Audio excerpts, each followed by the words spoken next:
Hello friends, இன்னைக்கு rose petals preserve பண்ணி ஒரு பர்ஃபெக்டான ரெசின் பிரேஸ்லெட் எப்படி பண்ணலான்னு பார்க்கலாமா? நான் அதுக்கு ஒரு ரவுண்ட் ஷேப் ஓப்பன் பேஸில் எடுத்து அதை யூவி டேப்போட ஸ்டிக் பண்ணி வச்சுக்கிட்டேன். ஃபர்ஸ்ட் லேயருக்கு கொஞ்சமாக ரெசின் போட்டு தின்னாக ஸ்ப்ரெட் பண்ணி யூவி லைட்டில் க்யூர் பண்ணிடணும்.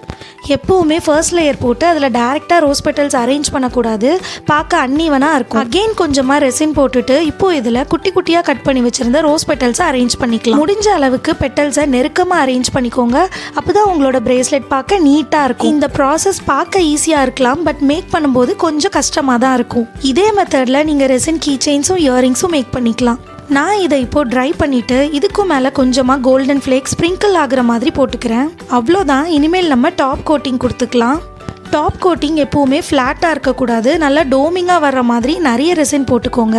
நல்லா ஒரு 30 மினிட்ஸ் யூவி லைட்டில் க்யூர் பண்ணி எடுத்தால் இந்த மாதிரி ஒரு நீட்டான கிளாஸியான ரெசின் பிரேஸ்லெட் ரெடி ஆகிடும். இது கூட நான் பிரேஸ்லெட் செயின்ஸ் அட்டாச் பண்ணி கம்ப்ளீட் பண்ணிட்டேன். இந்த வீடியோ உங்களுக்கு யூஸ்ஃபுல்லாக இருந்ததுன்னா மறக்காமல் சேனலை சப்ஸ்கிரைப் பண்ணிவிட்டு ஒரு லைக்கும் கொடுத்துருங்க.